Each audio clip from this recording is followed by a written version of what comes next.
আমাদের দেশে বলে ২৭ লক্ষ লোক বেকার, ২৭ লক্ষ বেকার আছে, কিন্তু আমি মনে করি যে ২৭ লক্ষ না, এর থেকে অনেক অনেক বেশি হবে এই সংখ্যাটি। যে চাইনিজরা যখন কোনো কাজ শুরু করে, আমরা দেখেছি পৃথিবীর বিভিন্ন জায়গায় এবং তোমাদের দেশেও অনেক সময় আমরা দেখেছি যেই ব্রিজ কমপ্লিট করার কথা ৩ বছর, ওটা তোমরা ২ বছর কমপ্লিট করে ফেলেছো। তো তোমাদেরকে আমি চ্যালেঞ্জ দিলাম যে আমি ১৮ মাসের মধ্যে এখানে ফ্যাক্টরি ওপেন করতে চাই, তোমরা যে নতুন ফ্যাক্টরি করবো আমি সেটা উদ্বোধন করতে চাই। ওরা বলে যে তোমাদের এই চ্যালেঞ্জ আমি গ্রহণ করলাম।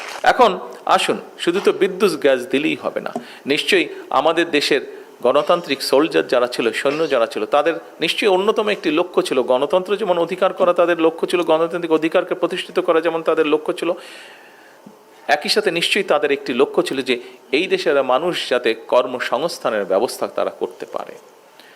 দেখুন, আমাদের দেশে বলে ২৭ লক্ষ লোক বেকার, ২৭ লক্ষ বেকার আছে, কিন্তু আমি মনে করি যে ২৭ লক্ষ না, এর থেকে অনেক অনেক বেশি হবে এই সংখ্যাটি, বেকারের সংখ্যা। এখন এই বেকার সংখ্যাদেরকে আমরা চাইলেই কি আমরা সকলকে বিদেশে পাঠিয়ে দিতে পারবো? বিদেশে পাঠাতে পারবো না, এখন কম্পিটিশন অনেক বেশি। আপনারা দেখেছেন এর মধ্যে নিউজগুলো এসছে, আমি এখনই স্পেসিফিক করে বলতে চাই না, তবে আমি অত্যন্ত আশাবাদী। একটু আগে যেটা বললাম যে মালয়েশিয়া যখন গিয়েছিলাম, সেই সরকারের সাথে কথা হয়েছে। গত সপ্তাহে আমাদের আরিফ সাহেব, আমাদের প্রবাসী বিষয়ক মন্ত্রী, উনি গিয়েছেন এবং সরকারের সাথে কথা হয়েছে।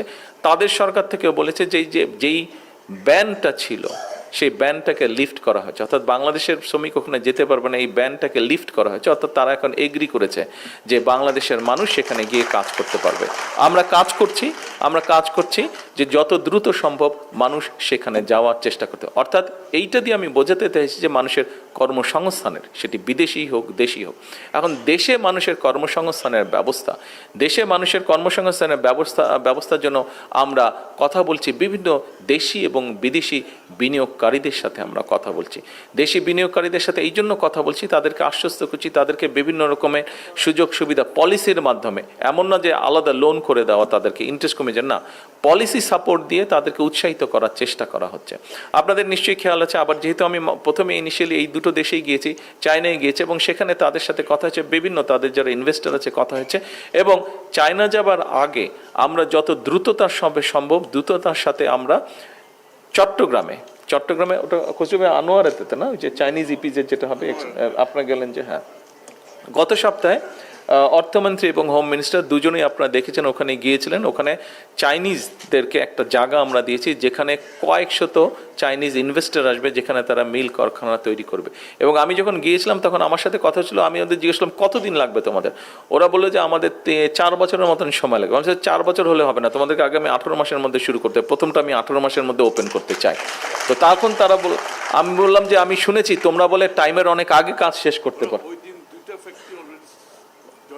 2টা ফ্যাক্টরি জয়েন করেছে অলরেডি ওই দিন 2টা ফ্যাক্টরি।